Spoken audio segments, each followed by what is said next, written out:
Assalamualaikum warahmatullahi wabarakatuh. Innal hamdalillahi nahmaduhu wa nasta'inuhu wa nastaghfir wa na'udzu billahi min sururi anfusina wa min sayyiati a'malina. May yahdihillahu fala mudhillalah wa may yudlilhu fala hadiyalah. Asyhadu an la ilaha illallah wa asyhadu anna Muhammadan abduhu wa rasuluhu la nabiyya ba'dah. Faqad qala Allah Ta'ala fi kitabihil karim. A'udzu billahi minasy syaithanir rajim.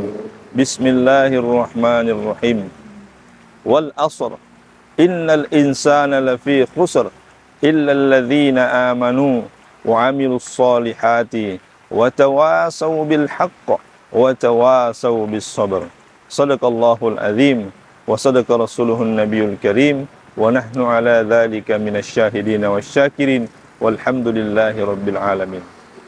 Alhamdulillah, jamaah yang dimuliakan Allah Subhanahu wa taala, lagi dan lagi kita bersyukur kepada Allah Subhanahu wa taala. Allah Subhanahu wa taala memberikan kita nikmat yang begitu banyak, sehingga sekiranya kita ingin menghitung nikmat Allah ini, maka sungguh kita tidak akan mampu untuk menghitungnya. Kemudian salawat, tak lupa pula kita kirimkan kepada junjungan kita Nabiullah Muhammad sallallahu alaihi wasallam. Beliau yang telah bersusah payah memperjuangkan agama ini, mengorbankan segala-galanya, sehingga satu tujuan saja, bagaimana supaya setiap umat manusia ini bisa beriman kepada Allah Subhanahu wa taala. Jamaah yang dimuliakan Allah Subhanahu wa taala, dunia ini sementara saja, namun akhirat selama-lamanya. Kita diciptakan oleh Allah Subhanahu wa taala. Suatu hari nanti kita akan kembali ke hadapan Allah Subhanahu wa taala. Sebagaimana Allah jelaskan dalam Al-Qur'an, kullu nafsin dha'iqatul maut. Semua yang bernyawa, kata Allah, maka semua nanti akan menjumpai namanya kematian. Maka jemaah dimuliakan Allah Subhanahu wa taala, kematian ini pasti dan pasti akan mendatangi seseorang.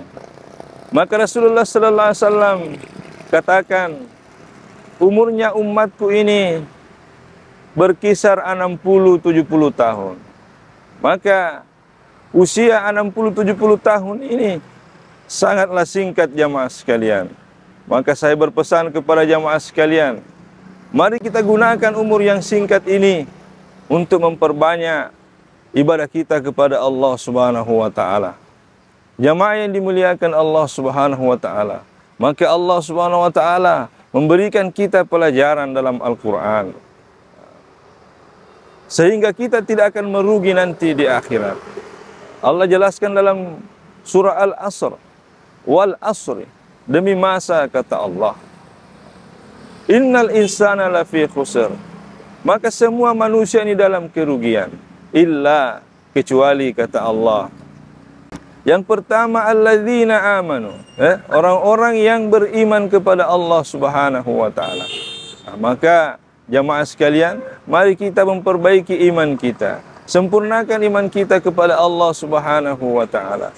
Kemudian yang kedua, wa amilus solihat, banyak-banyak berbuat amal soleh. Kemudian yang ketiga, kalau kita tidak ingin merugi, wa tawasaw bil haq, saling berpesan kepada kebaikan. Kemudian yang keempat, tanda kalau kita tidak akan merugi di akhirat, maka saling berpesan kepada kesabaran. Kenapa jamaah sekalian? 90% perintah Allah ini bertentangan dengan nafsu kita, maka sudah sewajarnya lah kalau kita saling berpesan-pesan kepada kebaikan dan berpesan-pesan kepada kesabaran. Jamaah yang dimuliakan Allah Subhanahu wa taala, sebagai kesimpulan, kalau kita tidak ingin merugi di akhirat, maka mari kita bersama-sama memperbaiki iman kita. Sempurnakan iman kita kepada Allah Subhanahu wa taala. Kemudian gunakan usia kita ini, sisa umur kita ini untuk memperbanyak amal ibadah kita kepada Allah Subhanahu wa taala. Kemudian tak lupa pula kita saling mengajak kepada kebaikan, saling berpesan-pesan kepada kebaikan, dan saling mengajak kepada kesabaran. Jamaah yang dimuliakan Allah Subhanahu wa taala, semoga Allah Subhanahu wa taala menyatukan kita dalam surganya Allah Subhanahu wa taala. Saya kira inilah yang sempat saya sampaikan. Lebih dan kurangnya mohon dimaafkan. Wabillahi taufiq wal hidayah. Wassalamualaikum warahmatullahi wabarakatuh.